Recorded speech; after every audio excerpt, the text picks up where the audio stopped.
Buenos días, jóvenes. Vamos a comenzar nuestra clase de hoy. Bien, hasta la anterior semana, perdón, ¿se me escucha, sí? Sí, ingeniero. Gracias. Bueno, hasta la anterior semana habíamos estado viendo todo lo que era estadística descriptiva. Habíamos visto la forma en la cual nosotros ordenamos datos para interpretarlos y sacar conclusiones. Ahora bien, vamos a comenzar con la segunda parte de la materia, que debería ser la primera, pero para darle una mejor comprensión de los temas es que se comienza con estadística.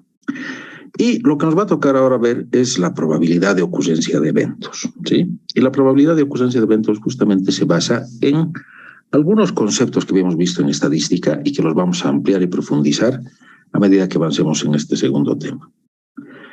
Para ello, entonces, tenemos que comenzar por ver las técnicas de conteo que se dan y cuál es el propósito de las mismas. Pero antes de realizar eso, vamos a entender básicamente, y en base a lo que hemos visto en estadística descriptiva, la diferencia que existe entre dos tipos de experimentos. El primero es un experimento determinístico, que es el que generalmente nosotros optamos por estudiarlo y aplicarlo en otras asignaturas, ¿sí?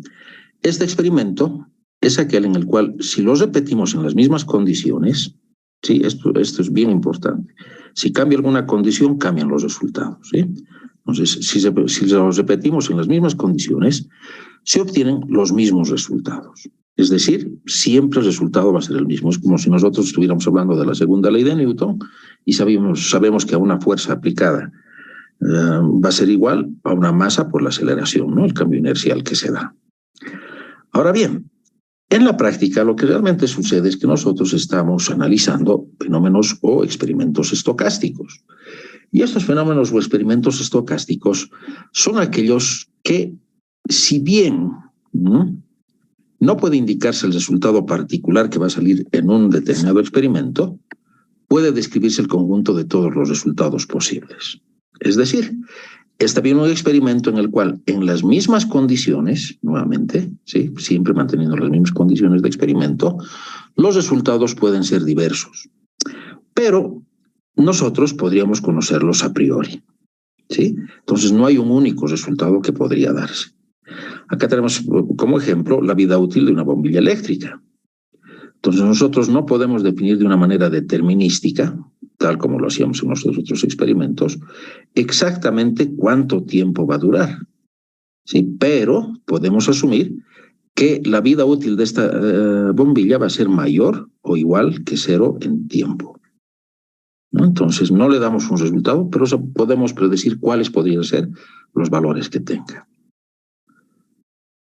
Entonces, el experimento aleatorio va a considerar las siguientes condiciones.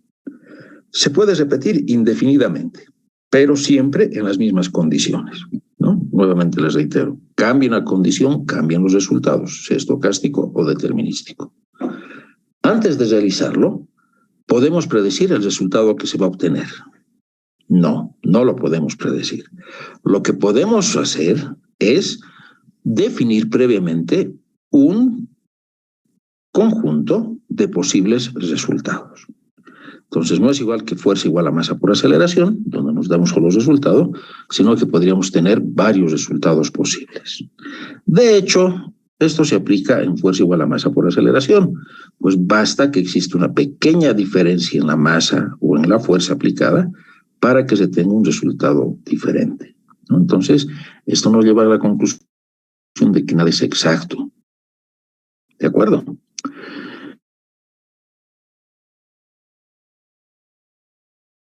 Podemos encontrar. Los más comunes son los que ustedes saben, el lanzamiento de un dado, o en este caso de un dado 2 veces, o dos dados una sola vez, y en el cual se anota el número que sale en la cara superior en ambos lanzamientos, ¿no?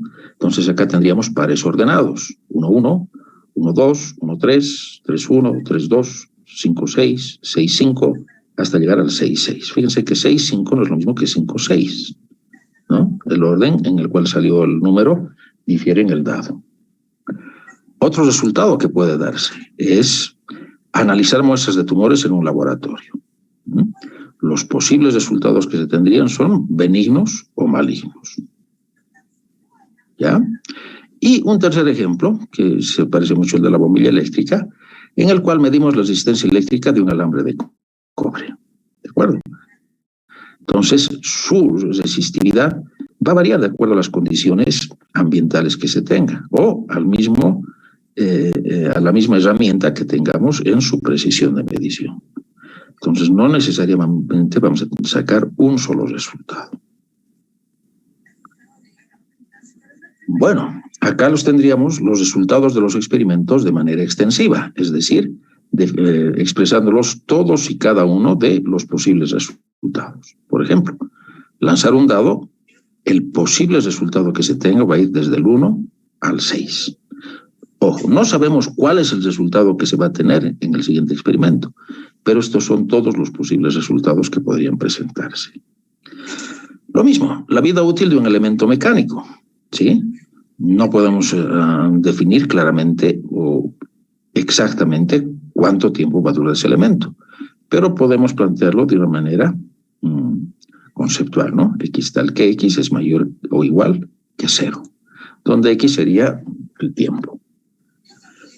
Lo mismo, si lanzamos una moneda, vamos a tener dos posibles resultados, cara o sello, ¿sí? Dos resultados. Acá entonces ya está apareciendo un término, ¿ya? Que vendría a ser un adjetivo, si quieren, en el cual nosotros ya podemos diferenciar lo que es un experimento estocástico de uno determinístico. Si ese adjetivo viene a ser posibles. Entonces, posibles serían todos los resultados que podrían obtenerse, sin decir exactamente cuál es el que va a salir en el próximo experimento. ¿Ya? Muy bien, entonces, perdón, vamos a volver. El espacio o el suceso aleatorio va a ser un acontecimiento que ocurrirá o no, dependiendo del azar o de la aleatoriedad que se tenga en el experimento. Por lo tanto, acá lo que vamos a tener son eventos aleatorios. Y a todo ese conjunto de los posibles resultados que puedan obtenerse, lo vamos a denominar como el espacio muestral, que se denota por S o la letra omega del alfabeto griego. Generalmente la letra omega se refiere al universo, es decir, todo lo que puede suceder, ¿no? Y el espacio muestral específicamente a algún evento en el cual nosotros estemos interesados. Algunas veces se confunden estas terminologías, pero no hay gran problema en ello. Asimismo, tal como lo veíamos en estadística descriptiva, el espacio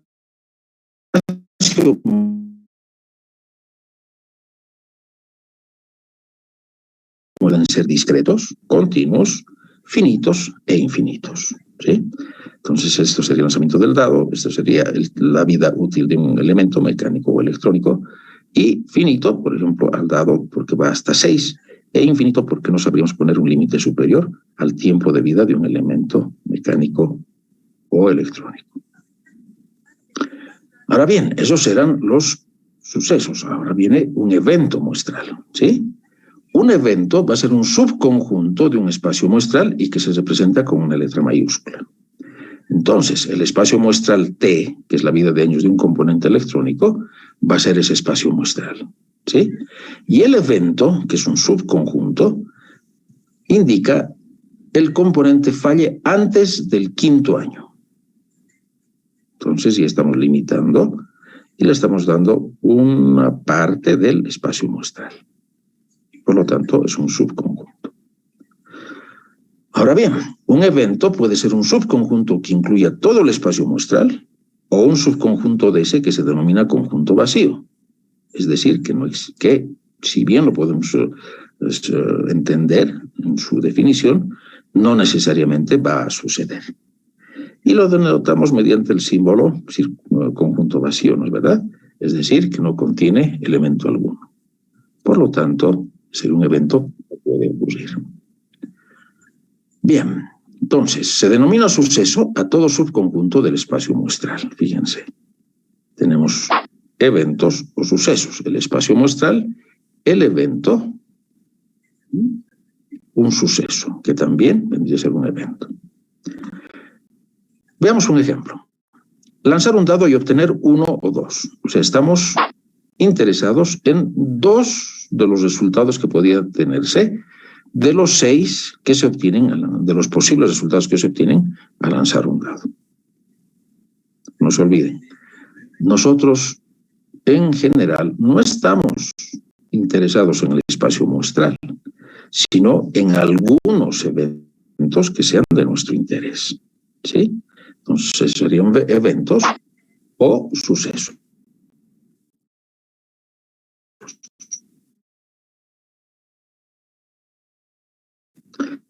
En el hecho de que podrían abarcar 2 o más espacios muestrales. Entonces, en base a la teoría de conjuntos, nosotros podemos expresar algunos sucesos de la siguiente manera. El suceso unión o suma, o de unión, ¿no es verdad? El suceso intersección o producto, y de intersección, es decir, que suceden simultáneamente, mientras que la unión nos da la opción de elegir. El suceso complementario, que complementa, y el suceso condicionado, aquel que está regido por un anterior suceso o evento. Veamos el evento unión o suma. Si A y B son 2 sucesos, el suceso unión o suma, simbolizado por lo que ustedes tienen en pantalla, es aquel que se verifica si ocurre A, ocurre B y ocurren ambos simultáneamente. Es decir, es la unión de estos 2 conjuntos, ¿sí? Y en operadores lógicos, que ustedes los deben estudiar en otra asignatura, también se los da como A o B. Por ejemplo, veamos el lanzamiento de una moneda. Nosotros podríamos estar interesados en que ocurra el suceso de obtener cara o el suceso de obtener sello. Entonces estamos interesados en ambos. La definición nos dice que ocurren ambos simultáneamente, también está incluido. Pero en este caso del lanzamiento de una moneda, sabemos muy bien que ambos eventos o sucesos no pueden ocurrir simultáneamente. Por lo tanto, eso sería un conjunto vacío.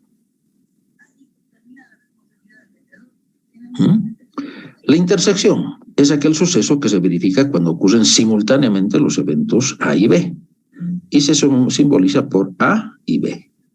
Esto en lógica matemática vendría a ser I, ¿verdad? Entonces, I es intersección. Nuevamente, la moneda muestra cara o la moneda muestra sello. Esos serían los eventos. Si hablamos de la intersección, ambos no pueden ocurrir simultáneamente. Por lo tanto, este es un conjunto vacío o, conceptualmente, es un evento imposible de ocurrir.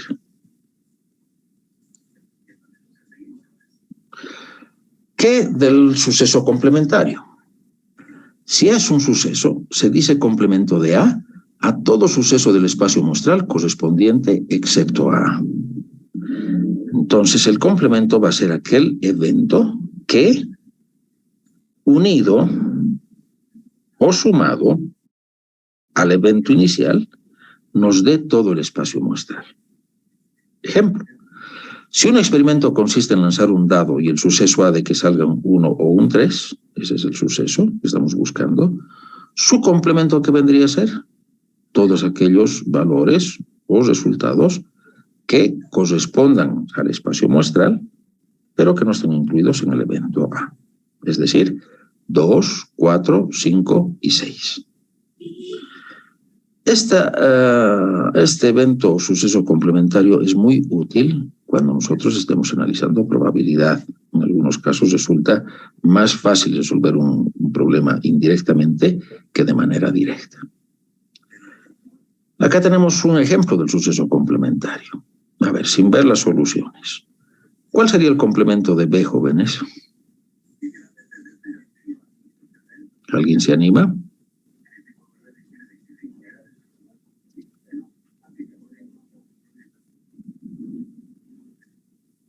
¿Y por qué no el 3? Exacto, porque está dentro de B, es un evento simultáneo a A y a B. Por lo tanto, es parte de B. Sí, muy bien. Sería 1, 2, 5 y 6 si lo ordenamos. Entonces, eso es lo que hay que tener mucho cuidado. las intersecciones deben ser consideradas a efecto de analizar los complementos. ¿De acuerdo? Muy bien.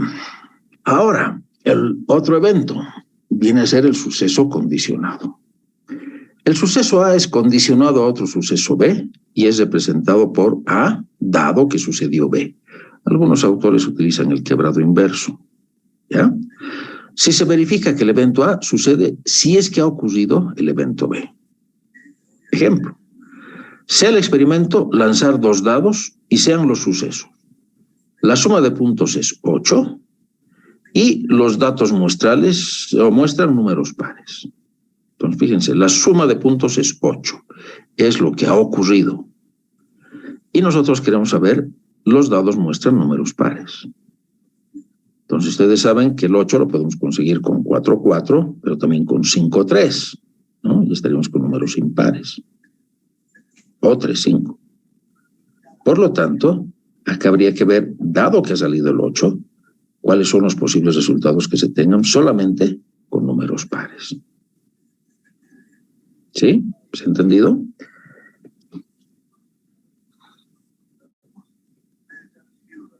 Bueno, muy bien. Sí, ingeniero, se ha entendido.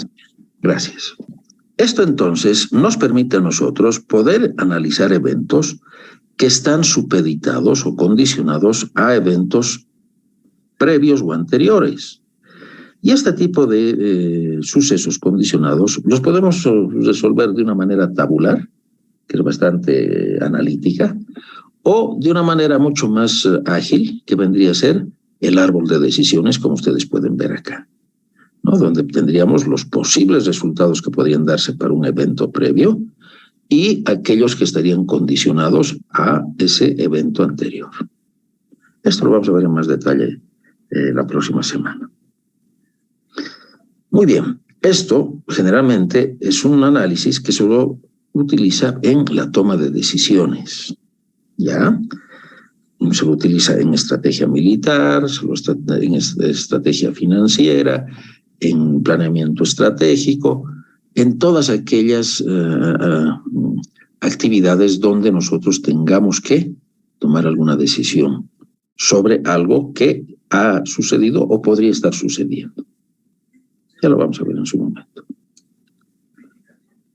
Muy bien, ahora hemos visto que es necesario conocer los resultados de un experimento, ¿sí? Habíamos visto en el lanzamiento de una moneda o el lanzamiento de un dado. Lo propio en la vida útil que podía tener un elemento mecánico o una bombilla de luz. Entonces, para que nosotros tengamos una mejor concepción de los resultados posibles que podrían darse en un experimento, tendríamos que describirlos todos de una manera extensiva, ¿no? 1, 2, 3, 4, 5, 6, si estamos hablando de un dado. Pero, como ustedes pueden ver, eso es bastante moroso, si se quiere, nos toma mucho tiempo. Y en la práctica no necesariamente nos va a ser útil. Consecuentemente, lo que se hace generalmente es definir la cantidad de posibles resultados que se tendrían. No necesariamente de manera extensiva, sino no necesariamente identificándolos, salvo aquellos que sean de nuestro interés. Entonces, para ello, lo que nosotros hacemos es aplicar técnicas de conteo que nos permitan enumerar o cuantificar aquellos eventos que puedan suceder. ¿Sí?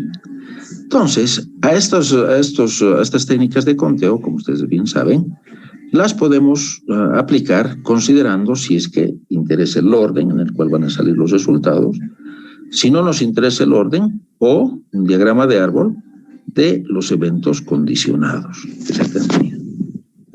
¿Sí? Entonces, en base a ello, nosotros vamos a poder definir o obtener toda la cantidad de posibles resultados que podrían darse. ¿No? Entonces, en las técnicas de conteo se considera e intenta evaluar el elemento de posibilidad, ¿no? posibles, significa que pueden suceder, asociados con la ocurrencia de ciertos eventos cuando se lleva a cabo un experimento estocástico. Entonces, el conteo nos va a servir para saber la cantidad de posibles resultados, es decir, el número de puntos o elementos del espacio muestral, sin listar realmente cada elemento, es decir, no describirlos de manera extensiva, ¿no? Y este es uno de los problemas que se tiene para las personas que no tienen un acercamiento a lo que es la probabilidad. Muchas veces la gente queda totalmente apegada a un solo resultado, ¿no? Y pierde el horizonte de que podrían darse varios resultados, ¿no? Ahora, ¿cuál de esos varios resultados se dé? Eso es lo que se va a ver en el experimento. Ejemplo, muchas veces he escuchado, y creo que ya no lo hacen, los periodistas deportivos indican de que, por ejemplo, ¿no? el Strongest tiene un nuevo técnico y por lo tanto le está yendo muy bien, que me alegro por ello, igual que de los Bolívar y otros, y creen que el próximo juego que van a tener debe ser victorioso. O sea, se dejan seducir, si quieren, por una racha o tendencia que se ha tenido en un solo resultado. Pero no es así, ¿no? Cada juego de fútbol tiene básicamente 3 posibles resultados. ¿Y cuáles son esos resultados, jóvenes? Ganar, perder, empatar. ¿No es verdad? Entonces, una cosa es que yo me empecine en querer ver un solo resultado y otra cosa es lo que me dice la realidad, que no es un solo resultado, son 3 posibles resultados, ¿no? Entonces, eso es lo que me da como primera visión, el análisis de probabilidad o la aplicación de la probabilidad. Hay 3 posibles resultados. Fíjense, estoy hablando de posibles. Otra cosa es, y acá adelanto conceptos, ¿cuál es el resultado más probable? Es decir, el que tiene mayor chance de ocurrir, ¿no? Que no necesariamente significa que ese es el que va a suceder. Entonces, posible que puede existir. Probable, la cuantificación que nosotros hacemos de que algo suceda. Si yo fuera del Always Ready, por ejemplo, iba a jugar con Bolívar y soy un hincha extremista, para mí va a ganar el Strong, o dijo el Always Ready. Estaría apostando por el 100% de que ocurra un evento o un punto muestral. Pero mi optimismo me está nublando la vista de que podrían suceder otros eventos. Y acá viene algo también importante. No porque se tenga una altísima o alta probabilidad de ocurrencia de un evento o de un punto muestral, sucede que eso vaya a ocurrir. ¿No? Hay veces de que hay posibles resultados con muy baja probabilidad, pero se dan. Entonces, eso es algo que nosotros tenemos que considerarlo. ¿De acuerdo? ¿Sí? ¿Se ha entendido? Entendido, ingeniero. Muy bien. Entonces, para considerar todos esos posibles resultados que se pueden dar, nosotros podemos, además de las técnicas de conteo básicas, también aplicar principios de ocurrencia de eventos. Y esos van a ser los multiplicativos que habíamos visto, ¿no? Que son los que ocurren simultáneamente, y los aditivos, o que vendrían a ser opcionales, o, ¿no? A o B, A o B o C, y así sucesivamente. Entonces, ahí hay de esos 2 principios que se pueden dar. Veamos el principio del producto. El principio fundamental del conteo se denomina regla del producto y se formula en el siguiente teorema. Si una operación se puede llevar a cabo en n-1 formas y si para cada una de estas i, ¿no?, de intersección, se puede una segunda operación en n-2 formas, Entonces las dos operaciones se pueden ejecutar de n⁻1 por n⁻2 formas. Entonces, si se tienen 5 camisas y 3 pantalones para combinar, entonces existen 5 por 3, 15 maneras de vestirse al combinar estas prendas.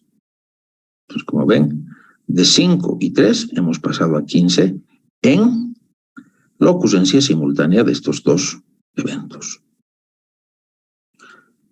Por su parte, el evento unión o suma, ¿qué es lo que nos dice? Si una operación se puede realizar de n⁻1 formas, mientras que otra operación puede realizarse de n⁻2 formas, y no es posible realizar ambas operaciones de manera simultánea, entonces, no son simultáneos, ¿no? Entonces, para llevar a cabo cualquiera de ellas, se puede utilizar n⁻1 más n⁻2 formas posibles. Entonces, si existen 10 carros azules y 5 carros amarillos, para elegir se tienen 15 carros. Ojo, acá estamos hablando de los carros. Alguien me podría decir, yo quiero el color, no el carro. Entonces tendríamos azul o amarillo. Diferente, ¿verdad? Entonces hay que analizar qué es lo que nosotros estamos estudiando. ¿Cómo se distingue el principio multiplicativo y el aditivo? Fácil. Si se trata de una sola actividad, la cual requiere de una serie de pasos, se utiliza el principio multiplicativo. Si la actividad a desarrollar tiene opciones para ser llevada a cabo, se aplica el principio aditivo, ¿no? A o B. Ahora, acá una aclaración antes de irnos a nuestro recreo. Cuando obtenemos varias elecciones, se dice opciones. Cuando se tiene 2, hablamos de alternativas. Por ejemplo, la alternativa al blanco es el negro, ¿no? La alternativa al positivo es el negativo. O sea, son solamente 2 opciones.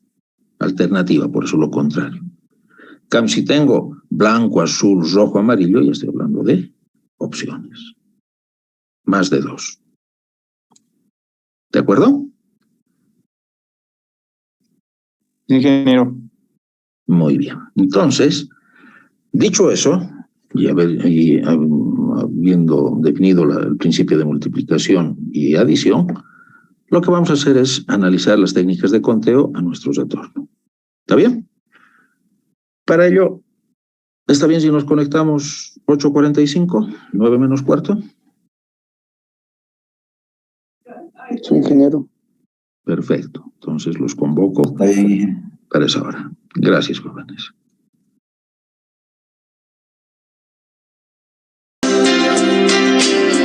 There's no way to make up, 'cause it seemed your mind was set. When the way you looked and told me, it's a look I know I'll never forget. You could have come over to my side.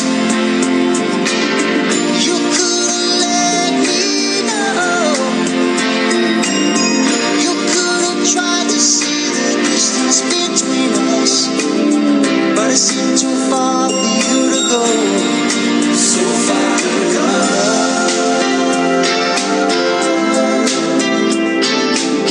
Do you remember? Do you remember?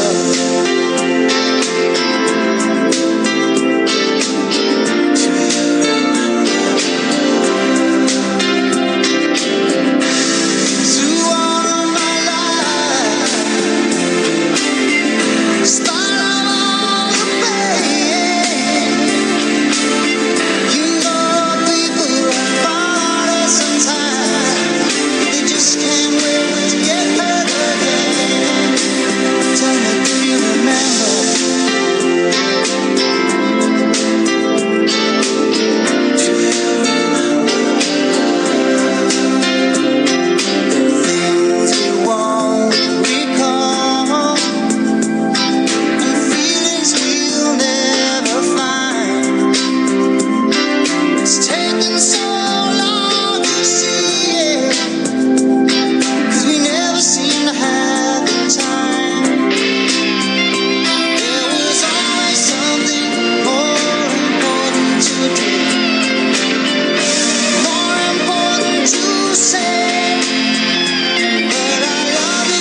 Muy bien, estamos de vuelta, jóvenes. Ahora sí, vamos a ver las técnicas de conteo.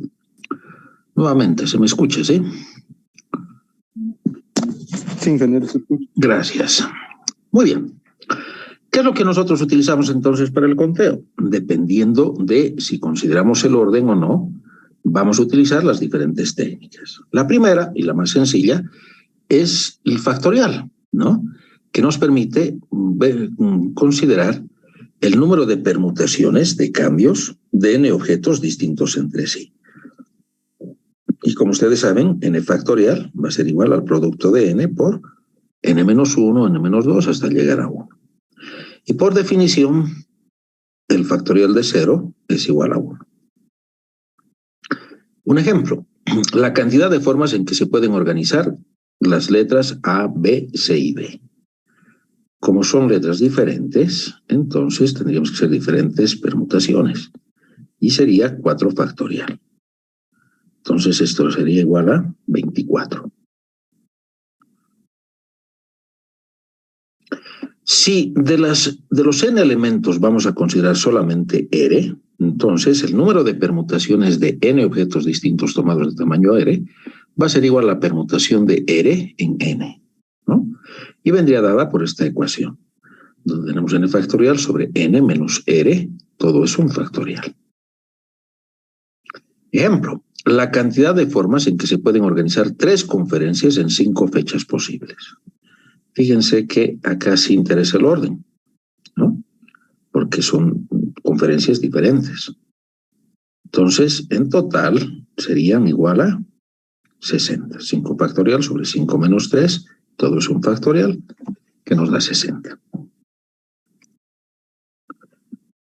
Hay un caso especial en el cual podemos tener permutaciones circulares y se dan generalmente cuando los objetos se arreglan en un círculo.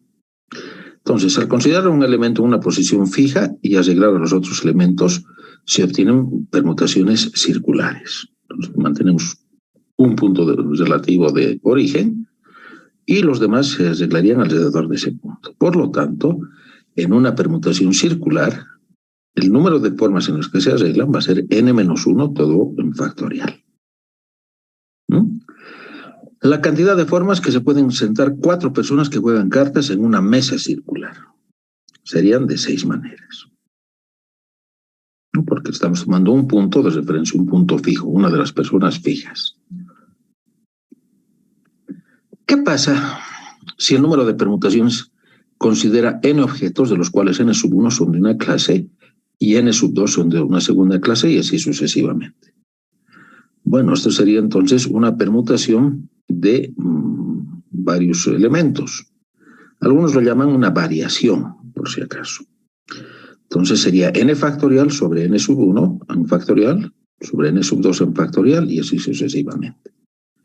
Un ejemplo, la cantidad de formas de arreglar 3 focos rojos, 4 amarillos y 2 azules en una serie de luces navideña con 9 portalámparas. Entonces son un total 9 posiciones que se va a tomar, por lo tanto es 9 factorial. Pero son 3 focos rojos, 4 amarillos y 2 azules, que sumados, 3 más 4, 7, más 2 son 9, ¿sí? Entonces tendríamos 3 factorial por 4 factorial por 2 factorial en el denominador. Y esto nos daría 1260.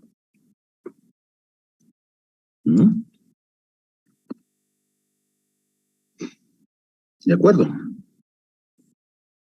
Otro ejemplo. La cantidad de formas en que se puede asignar 7 personas a una habitación de hotel triple y a 2 dobles. ¿No? 7 personas. Triple, 2 dobles, son 4 en total, 7. Por lo tanto, serían 7 factorial, las formas en las cuales podrían arreglarse esas personas, dividido entre 3 factorial, dividido entre 2 factorial y 2 factorial. Entonces son 210 formas en las cuales pueden asignarse esas personas a las 3 habitaciones.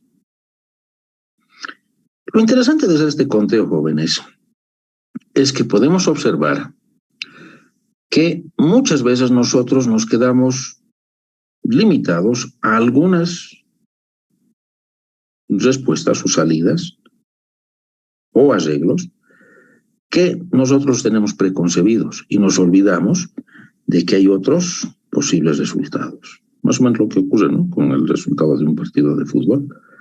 Nos quedamos totalmente atados a uno o dos resultados y olvidamos que pueden darse otros. A ver, por ejemplo, en este momento somos en el aula virtual 46 personas. Si estuviéramos en un curso, imagínense, en un curso de la facultad, y quisiéramos salir de manera ordenada, en fila, ¿de cuántas maneras podríamos salir del aula, jóvenes?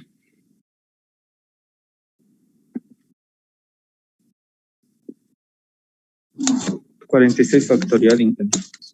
46 factorial, ¿sí? ¿Alguien no lo tiene claro? Confirmo, ingeniero, confirmo. Perfecto.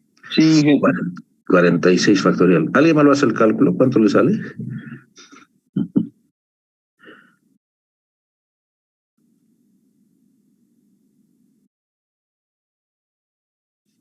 ¿Cuánto le sale? 5.5026 por 10 a la 57. Esos son los resultados, jóvenes, ¿no? Entonces, eso es lo que queremos que se tenga cuidado. De que no nos quedemos limitados a algunos resultados. Siempre hay que tener la mente abierta para ver que hay otros posibles resultados que se puedan dar. Y esto es lo que sucede. Nos olvidamos de otros resultados y nos concentramos en algunos. Y en la realidad sucede que uno de los que no hemos considerado es el que sale. Entonces, eso es lo que nos trata de inducir a pensar las técnicas de conteo. Muy bien, hemos visto todo lo que significa cuando nos interesa el orden. Ahora veamos aquellos cuando no es de nuestra importancia el orden, pero sí la forma de combinar los elementos, ¿no? Entonces, en muchos problemas interesa el número de formas de seleccionar los objetos sin importar el orden. Es decir, no me interesa que Carlos esté a mi izquierda o a mi derecha, lo que interesa es que estemos los dos. Entonces, estas selecciones se llaman combinaciones. Y una combinación es realmente una partición con dos celdas, que una celda contiene los 0 objetos seleccionados y la otra contiene los n menos r objetos restantes. Y el número de combinaciones, que puede ser denotado en esta forma o en estas otras formas, sería esta ecuación. N factorial sobre r factorial por n menos r factorial. A la permutación le estamos aumentando este elemento en el denominador. ¿Ya? Ejemplo, las maneras de seleccionar a 3 químicos de 7. Nuevamente, acá no hay prioridad.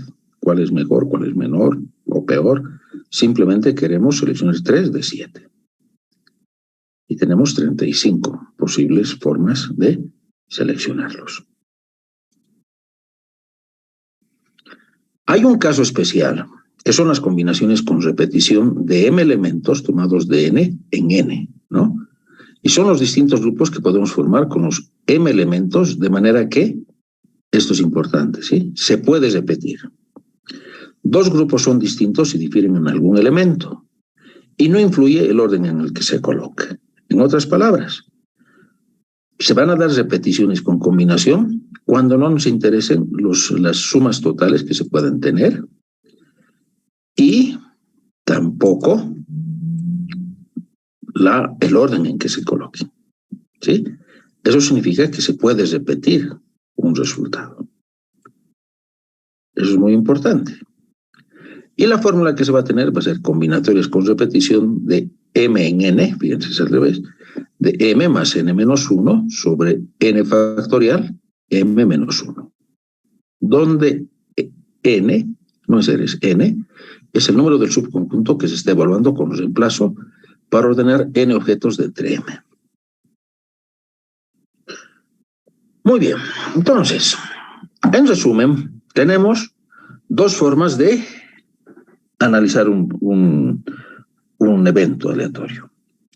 Aquel en el cual nos interesa el orden, que va a ser la permutación, y aquel en el cual no nos interesa el orden, sino simplemente la forma en la cual se asocien o se tengan elementos reunidos. Si nos interesa el orden, es permutación. Si no nos interesa el orden, es una combinación. Y acá tenemos una clara diferencia entre las dos, ¿no? Se desea que 3 de los estudiantes ayuden en actividades tales como mantener el aula limpia o entregar material a los alumnos cuando sí sea necesario. ¿Interesa el orden, jóvenes, en la elección de esas 3 personas? No. No. No, ¿verdad? Solamente necesitamos que sean 3 estudiantes.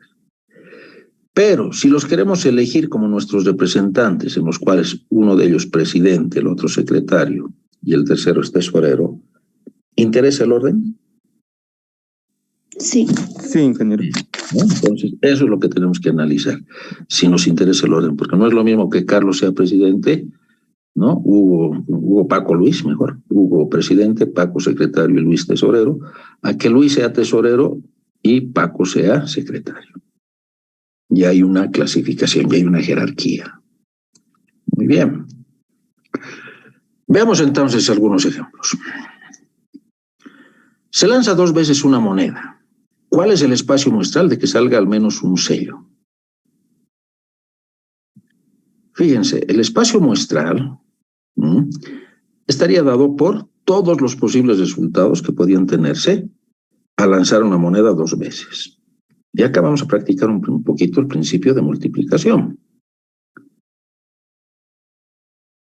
En el primer lanzamiento, ¿cuáles son los posibles resultados, jóvenes?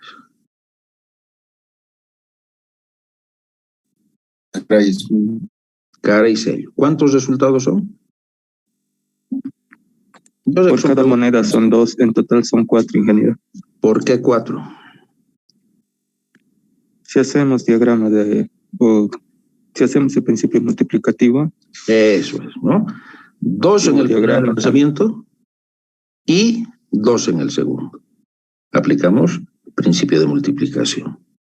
Muy bien, continúa tú, responde la pregunta.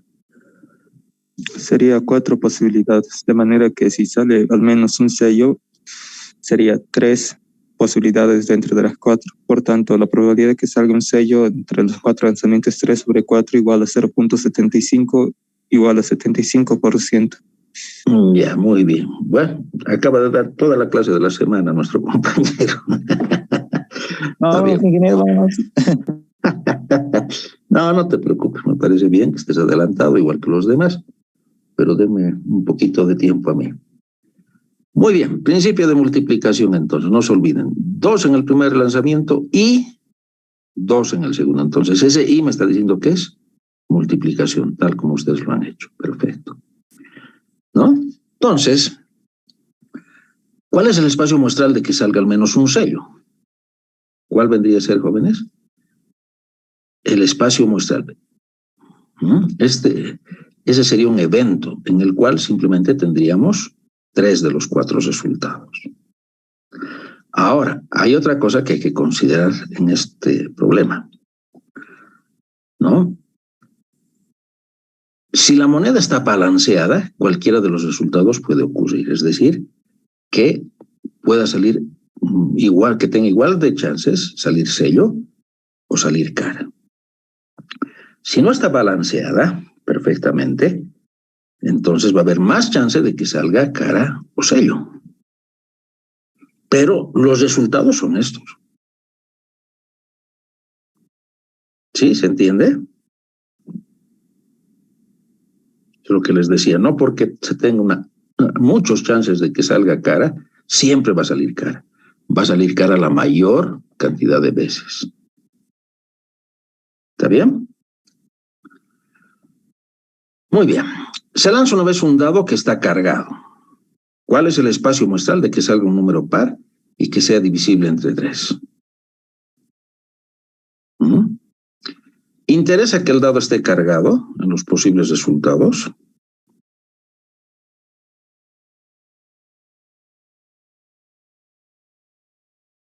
Ya pues, no tengan miedo de responder. ¿Puede repetir la pregunta, ingeniero? ¿Interesa de que el dado esté cargado para los posibles resultados que se puedan dar en el experimento? No, ingeniero. No, ¿verdad? Igual se pueden dar los posibles resultados que tienes del 1 al 6. Otra cosa es que se tenga mayor frecuencia, recuerden estadística descriptiva, de que se den algunos de los resultados, porque el dado está cargado. ¿Sí? ¿Se entendió? Muy bien, jóvenes. Una persona hace una selección aleatoria de uno de los dulces, en los cuales hay un surtido que contiene 6 mentas, 4 chicles y 3 chocolates. Entonces, ¿cuál es el espacio muestral de sacar una menta? Fíjense, el espacio muestral son todos los posibles resultados que se podrían tener. La primera menta, la segunda hasta la sexta, o el primer chicle, el segundo, el tercero hasta el cuarto, o los 3 chocolates. Otra cosa sería cuál es el espacio muestral de sacar mentas, chocolates o chicles.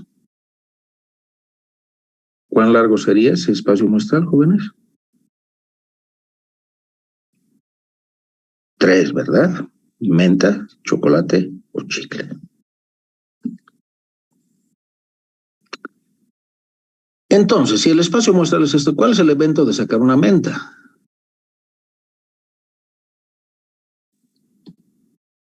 Son todas las formas en las cuales podríamos sacar esa golosina. ¿De acuerdo? De acuerdo, ingeniero. Muy bien. Ahora sí entramos en las técnicas de conteo.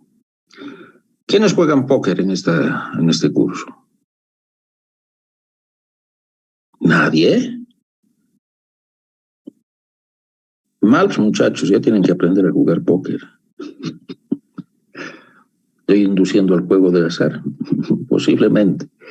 Lo que sucede, jóvenes, es que el póker es un juego en el cual las personas aprenden a negociar, en otras palabras, a buflear. Y vamos a ver el por qué. O sea, no entres en el juego, pero vamos a ver qué es lo que sucede. Se tiene una mano de póker que consiste de 5 cartas, ¿no? ¿De cuántas maneras se puede obtener 2 ases y 3 reinas? Entonces, un mazo de cartas tiene 52 cartas, ¿no? Quitándole los dos, ¿cómo se llaman estos? Bueno, comodines. ¿Sí? Entonces, cada carta tiene 4. O sea, cada número tiene 4 cartas, 2 rojas y 2 negras, ¿no? Entonces, los ases tendríamos 2 ases rojos o 2 negros. ¿De cuántas maneras puedo sacar 2 ases? No me interesa el orden, ¿verdad? Simplemente me interesa sacar los 2 ases. Por lo tanto, 2 de 4. Es una combinatoria que desarrollada me saldría 6. Y 3 reinas de 4, lo propio, ¿no? 4 cartas, y quiero sacar 3. No me interesa el orden, por lo tanto es combinatoria. Y tendría 4 formas de sacar las 3 reinas. Por lo tanto, la cantidad de manos de 2 ases y 3 reinas es de 6 por 4, 24. 2 ases y 3 reinas. Principio de multiplicación.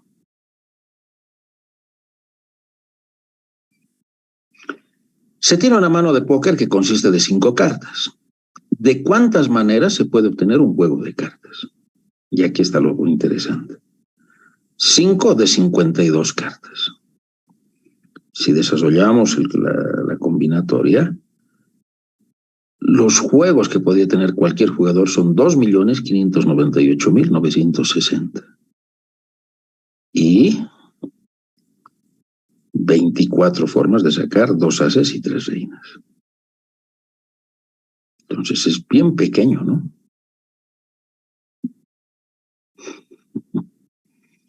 El número total de manos de 5 cartas, ¿cuáles son igualmente probables? Ya vamos a ver eso posteriormente. Y tenemos el siguiente. ¿De cuántas maneras se pueden repartir 10 caramelos a 4 niños?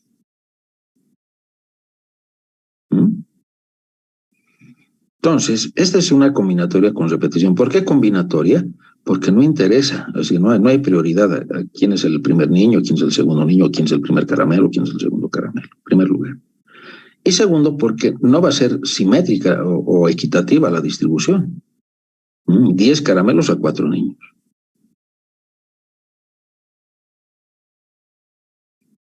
¿Ya? Entonces, esto sería 4 en 10, n es 4, m es 10, y sería la combinatoria de m más n menos 1 sobre n factorial por m menos 1 factorial. Y me da 4 más 10 menos 1 sobre 4 factorial por 10 menos 1 factorial. 715 formas en las cuales yo puedo distribuir los 10 caramelos. Esto considera de que algún niño recibirá un caramelo en algún caso.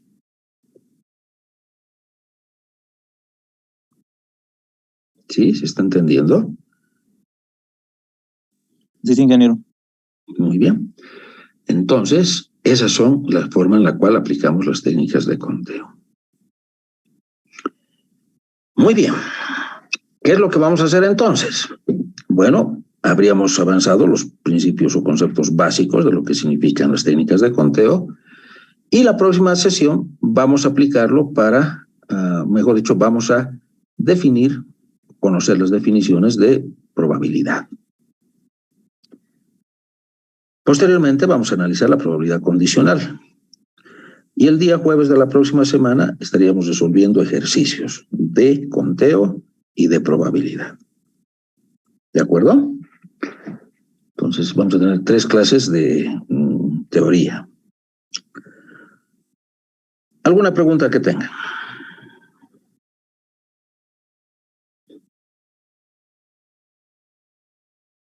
¿Ninguna? Ingeniero, disculpe, Dime. más o menos, ¿por qué fecha estaríamos dando lo que sería el examen primer parcial? Eso es lo que quería definirlo ahora.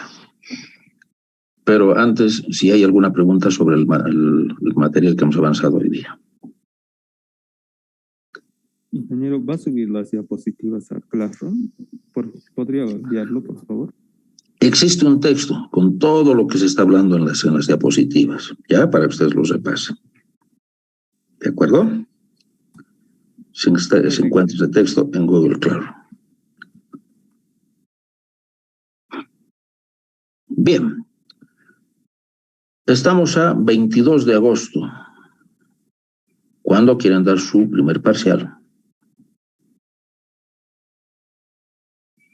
Primero, ¿quieren que sea virtual o quieren que sea presencial? Virtual, Inge. Pero no vas a copiar, ¿no ve? Ni vas a llamar a Avalanche. Porque me han contado que Avalanche está dando exámenes. ¿Cómo es? No, ingeniero, No, no es Avalanche. Es Tornado. Es avalancha. Sí, me han dicho que han hecho un hub ahí donde se distribuyen las preguntas y después las devuelven. ¿Cómo es? ¿Es posible o no es posible? Apliquen, pues, apliquen lo que han aprendido. ¿Es posible o no es posible? Es posible, Inge. Es posible, ¿no ve? ¿Y cuán probable? 0%. Como somos coeficientes 0. Bueno, está bien. Pero la realidad dice otra cosa. Muy bien. ¿Cuándo quieren dar su examen? De estadística, nada de conteo. Eso va a ser para el segundo parcial. ¿Qué les parece el sábado 3 de agosto? Estaría bien, Inge. Ingeniero, ¿va a ser presencial o virtual? Una consulta. Virtual. Está bien, ¿En la mañana? ¿A qué hora? En la tarde, Inge. ¿3 de la tarde?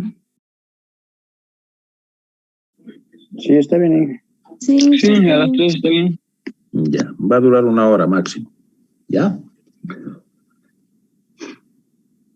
Muy bien.